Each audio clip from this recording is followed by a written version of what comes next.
Welcome to the New Horizon channel. We're glad you've joined us for the most recent worldwide news on our YouTube channel, and here is a rundown of today's stories.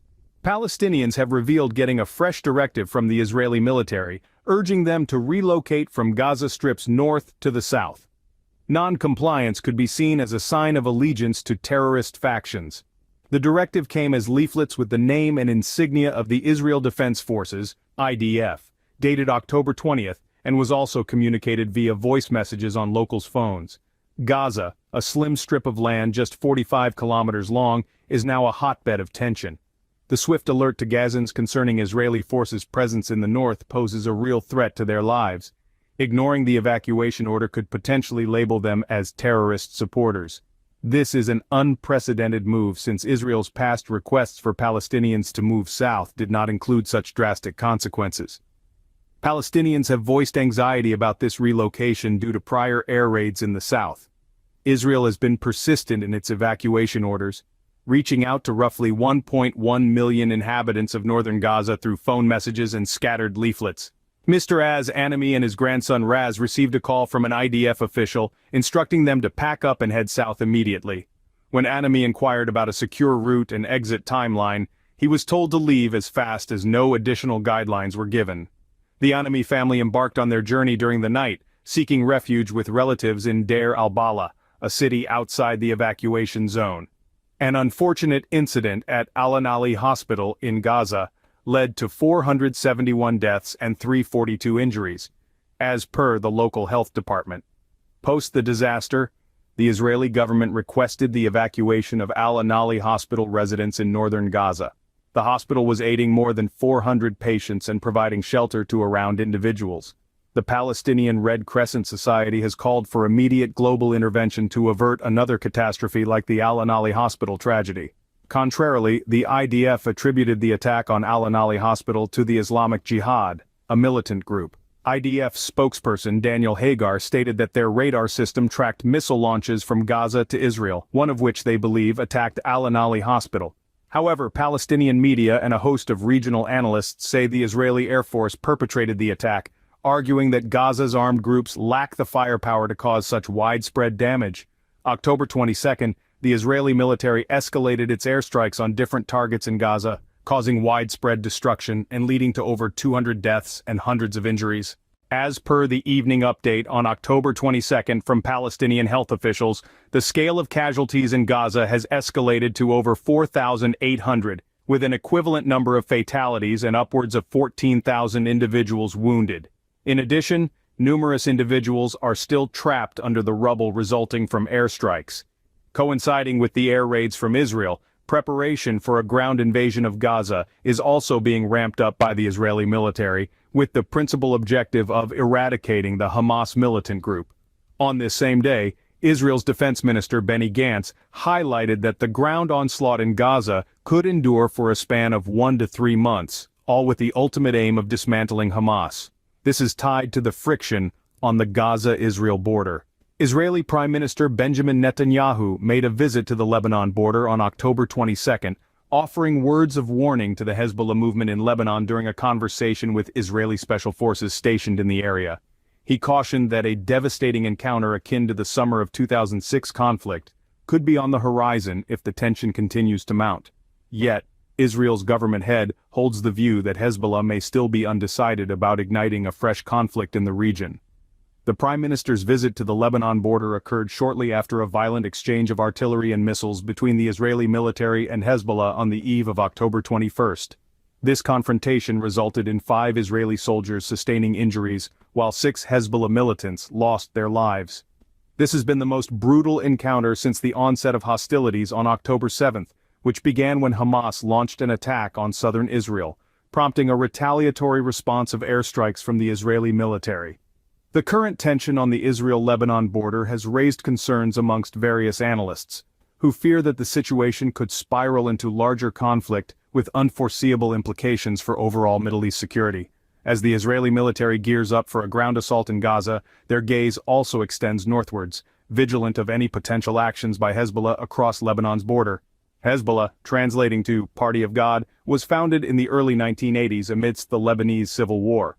It is a political and military entity of Shia Muslims, heavily supported by Iran, with a mission to expel Israeli forces from Lebanon and counter Western influence in the Middle East.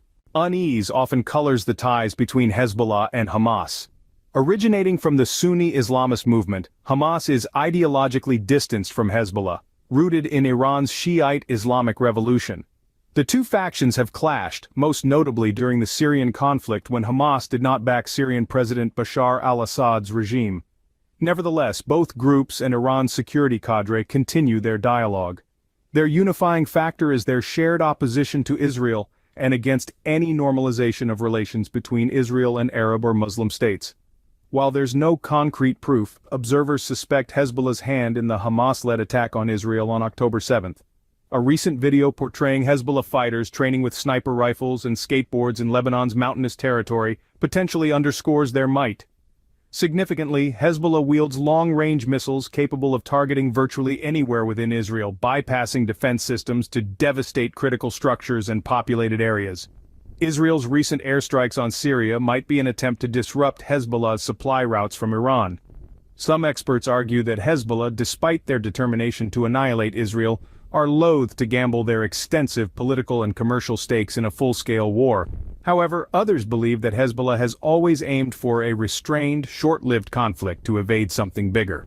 One thing is certain, the threat of a catastrophic misstep is very real in such a fraught climate. The U.S. is heightening regional tension by dispatching Terminal High Altitude Area Defense, THAAD, and additional Patriot missile defense systems to the Middle East following recent attacks on American military personnel in the region. Washington has also stepped up its monitoring of militant operations amid the region's surging tensions stirred by the Israel-Hamas conflict. The U.S. is once again bolstering its military footprint in the Middle East, stationing significant naval assets, including 2 aircraft carriers, support groups, and approximately 2,000 Marines ready for deployment. This military mobilization comes about a year after the Biden administration withdrew missile defense systems from the region, citing reduced tensions with Iran. However, the unfolding situation in the Middle East, characterized by intensified attacks on U.S. personnel in Iraq and Syria, has necessitated a reassessment. U.S. Defense Secretary Lloyd Austin, following in-depth talks with President Biden about Iran and its proxies' recent aggressions in the Middle East, declared, "I have ordered additional reinforcements to enhance the posture of U.S. forces in the region." He also noted that he is placing more troops on standby for potential deployment, though the exact number remains undisclosed. The region's tension has escalated lately due to increasing assaults on U.S. military personnel in Iraq and Syria. This uneasy scenario emerges about a year after the Biden administration pulled missile defense systems from the Middle East, referencing a decline in tensions with Iran. However, the Middle East's current events have necessitated a reassessment of the situation. U.S. Secretary of Defense Lloyd Austin recently shared that an enhancement in deterrence efforts, escalated protection of U.S. forces, and bolstered Israeli defense are expected as a consequence of recent steps. This announcement comes approximately a year following the removal of U.S. missile defense systems from the Middle East, instigated by an easing of tensions with Iran. Amidst global competition and heightened demand, the esteemed Patriot missile defense system of the U.S. has grappled with substantial shortages. Another noteworthy system is the Terminal High Altitude Area Defense (THAAD) missile defense system, recognized for its potent radar capacity. China, however, displayed their displeasure when the U.S. stationed this system in South Korea in 2016, citing fears of a possible breach of their airspace. One of the recent strategic moves by the U.S. military includes plans to redirect thousands of 155 howitzer shells initially destined for Ukraine towards Israel instead. This came to light post the Israeli Defense Forces proposal to the Pentagon, indicating the requirement of these shells for potential groundwork operations in Gaza. This tactic is in response to the recent escalation of intense conflicts between Israel and the Hamas paramilitary forces, which are stationed in Gaza. Concerns have concurrently arisen due to the friction between the Israeli military and Hezbollah forces, a semi-militant group from southern Lebanon. An anticipated delivery of the shells to Israel is expected in the following weeks. Just a day prior to this report, U.S. President Joe Biden made a trip to Israel, demonstrating robust backing for their military endeavors. Benjamin Netanyahu, the Israeli Prime Minister, revealed that President Biden had pledged an extraordinary military aid package. While the provision of weapons to Ukraine has been staunchly supported by the Biden administration and its European allies, Israel's demand for arms has disrupted the supply to the Eastern European country. This disruption is particularly challenging given the current predicament of Ukrainian forces, who are grappling with multiple unsuccessful offensives and a recent surge in casualties in the tens of thousands.